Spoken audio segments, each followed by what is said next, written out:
I know what you're saying. Why is this guy showing us these pictures? They're not even current. You're right, they're not. This is me probably pretty close to my peak after about 21 years of strength training. I had a few injuries that ended my hardcore lifting career, but the knowledge to reach this level of fitness is still in my head, and I want to share it with you. I'm going to save the injury story for another day, but for now, welcome to Veteran Vitality. This is video number 2, and today is a very important topic. We are focusing on mind-muscle connection. Let's get it.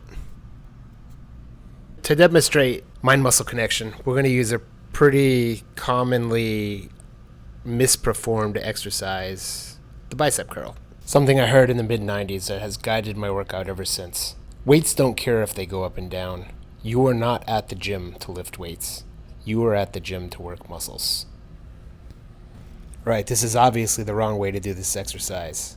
As you can see, I'm throwing the weight up, letting momentum carry the weight up to the top of the exercise, and then fall right back down where the weight becomes heaviest at the bottom of the exercise when the arms are fully extended. This can cause injuries very easily. Just a quick add-on, it's also common to see people rest just like this at the top of the exercise, where you can just kind of lean back and take all of the pressure off your bicep. Just like this picture shows, being sore on the inner crease of the elbow is not a good thing. This is where your tendons are located. Great, I hear you. You showed me the wrong way to do an exercise. What good is this for me? Again, we're focusing on mind-muscle connection today. So the point is, when you're working your muscle, you are going to focus on exactly what you're doing, what you are trying to accomplish. And what you're trying to accomplish in the bicep curl is targeting the bicep, not moving the weight. Form is key. Proper form is key. You can rest here. I can stay here all day. My bicep's not working. And then, of course, the bottom. Like, this is doing nothing. So far, I've shown you what it looks like to just go through the motions. Let's use the mind-muscle connection to make this exercise better. What the mind-muscle connection is for me is focusing on the targeted muscle, and every rep, every inch of that movement, I am thinking, am I hitting this muscle how I want to? Is there a better way? So let's do it a better way. Let's get it. Full contraction, correct way. Extension, contraction. All right, let's see it again with dumbbells. Hammer curls. Do them together if you want, or individual. And you know, when you get to the last few, fine, cheat a little bit, get the extras. But the entire set should not be this. I'm gonna focus. Flex the bicep. One at a time. You didn't even see, if you want to make sure you're doing it right, instead of doing this, have them cross right in the middle. Just like that. That'll make sure you're not cheating. All right. Great, now that we've done the exercise correctly, the mind-muscle connection has not gone away.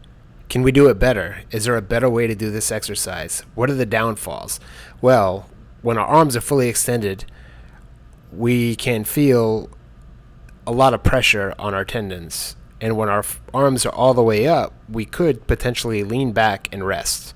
How do we solve this? Let's solve it. So let's take a look at my setup here. So I have my weight, 50 pounds. If you notice, I have a cable here. It's only 2.5 pounds.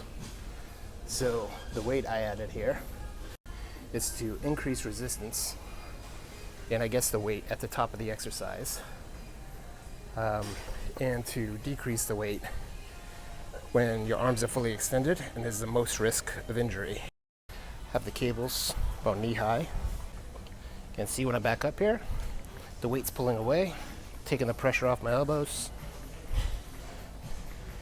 Get up to here, cables are pulling, and then from here to here, the cable's pulling away from me, and the weight is still 50 pounds. Here we go.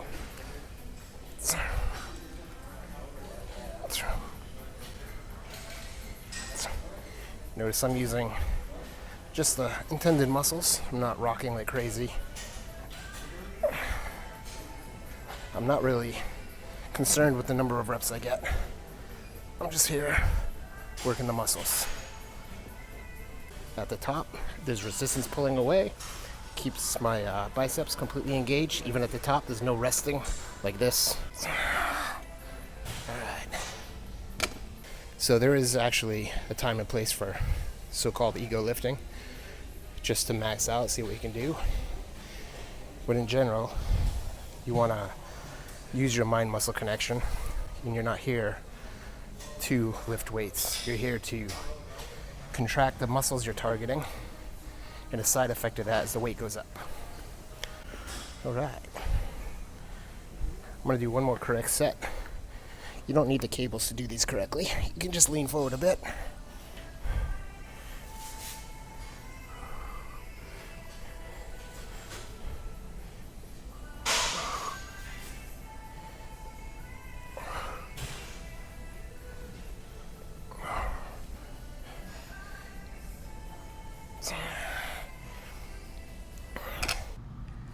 Thanks for still being here if you're still here, and if you are, you should definitely subscribe. I really do appreciate you sharing in my experiences, and I hope to help you on your fitness journey. My next video is going to be on the supplements I take and why I take them. I'm also going to reveal the source I use to research new supplements I'm interested in. I've been using this resource for over 2 decades, and it's fantastic. All right, I will see you in the next one.